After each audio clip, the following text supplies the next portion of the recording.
اسلام میں لونڈیوں کے بارے میں کیا احکامات ہیں؟ کیونکہ اکثر ایتھیسٹ لوگ اسلام کو اس وجہ سے تنقید کا نشانہ بناتے ہیں.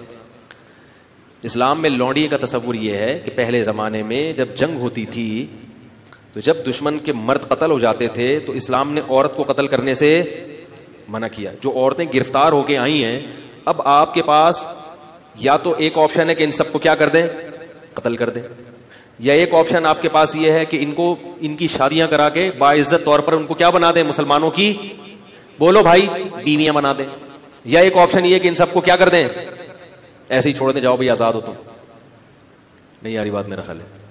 اگر ان کو قتل کریں تو یہ عورت پر کیا ہے, زیادتی ہے, ظلم ہے. اسلام نے جنگ میں عورت کو قتل کرنے سے منع کیا. اگر ان کو بیویاں بنائیں تو یہ فطری طور پر کوئی بھی اس کو کے لیے تیار بولو بھائی نہیں ہوگا. کیوں نہیں ہوگا؟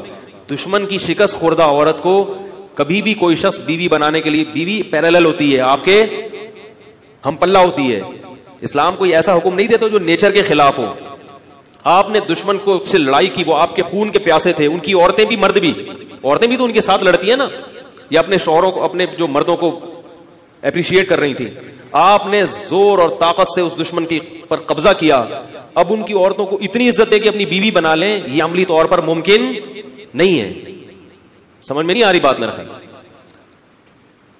اور تیسرے آپشن کیا ہے کہ ان کو ایسے ہی آزاد چھوڑ دیا جائے. آزاد چھوڑیں گے تو ان کی کفالت کون کرے گا؟ وہ زنا کو پیشہ بنائیں گی. سمجھ میں نہیں آ رہی. دشمن کی مزید اولاد پیدا کریں گی. تو اسلام نے درمیان کا راستہ دیا کہ نہ تو ان کو اتنا پروٹوکول دو کہ بیوی بناؤ, بنانا چاہو تو اجازت دے دی, لازم قرار. صحابہ میں بہت سے ایسے ہیں جنہوں نے ان لونڈیوں کو آزاد کر کے بیوی بنایا. خود نبی صلی اللہ علیہ وسلم کی زوجہ حضرت صفیہ, وہ غلام تھی, باندھی تھی, ان کو آزاد کروا کے آپ نے ان سے باقاعدہ نکاح کیا ہے. نہیں یاری بات میں اجازت دے دی کہ بیوی بھی بنا سکتے ہو, لیکن واجب قرار نہیں دیا کیونکہ مینٹلی اس کے لیے کوئی بھی فاتح قوم تیار نہیں ہوتی. تو درمیان کا راستہ دے دیا کہ ان کو باندی بنا دیا جائے. کیا مطلب؟ کہ تمہاری خدمت گزار ہوں گی. اب یہ عملی طور پر ممکن نہیں ہے کہ ایک لڑکی کو, ایک خاتون کو, عورت کو آپ کے حوالے کیا جائے, آپ کا خادم بنا دیا جائے, اور پھر یہ بھی کہہ دیا کہ سارا نان نفقہ کس کے ذمے ہے. یعنی ریاست نے ان عورتوں کی ذمہ داری اپنے کندھوں پہ ڈالنے کے بجائے مجاہدین پر, ارے بولتے کیوں نہیں, تقسیم کر دی. ریاست اپنے ذمہ اگر ان کا نان نفقہ ڈالتی تو ریاست کو ان سے کوئی فائدہ نہیں تھا. اور ان عورتوں میں بھی تو سیکچوئل ڈیزائرز ہوتی ہیں. اب دیکھو کشمیر میں جب زلزلہ آیا بالاکوٹ میں, کئی ٹرسٹ بن گئے.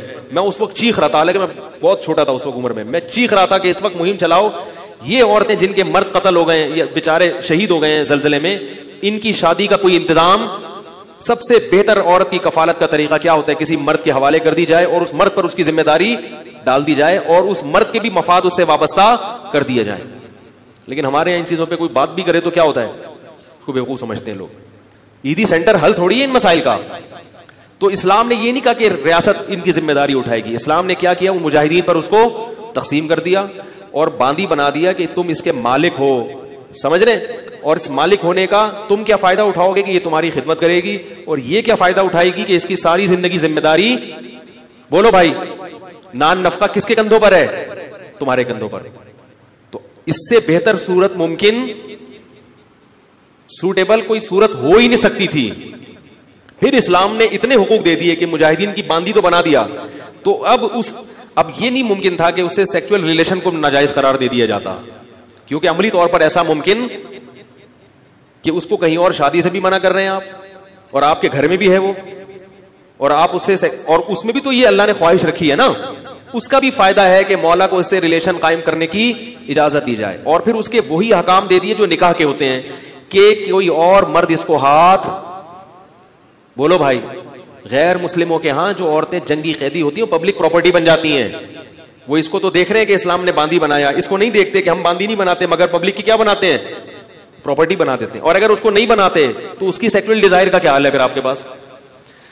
کیسے سمجھائیں بھائی اگر نہیں بناتے پبلک پراپرٹی تو اس کی جو ڈیزائرز ہیں وہ کیسے پوری ہوں گی؟ تو اسلام نے بہترین حل دیا تھا کہ ان کو بیوی نہ بناؤ بلکہ کیا بنا دو, باندی بنا دو, اور ساری ذمہ داری کس پہ ڈال دو, اس کے مولا کے کندھوں پہ ڈال دو. اس سے پھر اس کو کچھ پروٹوکول بھی دیے اسلام نے. وہ پروٹوکول کیا دیے؟ نمبر 1 قرآن نے کہا کہ قسم کھا کے اگر توڑ دے تو غلام یا باندی آزاد کرنی پڑے گی. اگر قسم کھا کے آپ نے توڑ دی, آپ کی ملکیت میں اگر باندی یا غلام ہے تو وہ آزاد کیے بغیر کفارہ ادا. یہ جو ہم کہتے ہیں نا 3 روزے 10 غریبوں کو, یہ اس لیے کہ باندیاں نہیں ہے, غلام نہیں ہے. اگر غلام یا باندی ہو تو وہ آزاد کرنا پڑے گا. تو ان کی آزادی کا بھی اسلام نے کیا کر دیا, ارے بولو نا یار, بندوبست کیا کہ کسی بہانے سے ان کو کیا کیا جائے, آزاد کی. جب آزاد ہوگی تو وہ بھی احسان مانے گی کہ اس نے آزاد کر دیا, لہذا وہ مسلمانوں کی دشمن نہیں بنے گی, وہ احسان مانے گی. اور دوسرا پروٹوکول یہ دیا, اور کئی کفارے اس میں. زہار میں کفارہ کیا ہے کہ باندی کو آزاد کیا جائے. کسی کا غلطی سے قتل ہو گیا, اس کا کفارہ کیا ہے, باندی کو آزاد کیا جائے.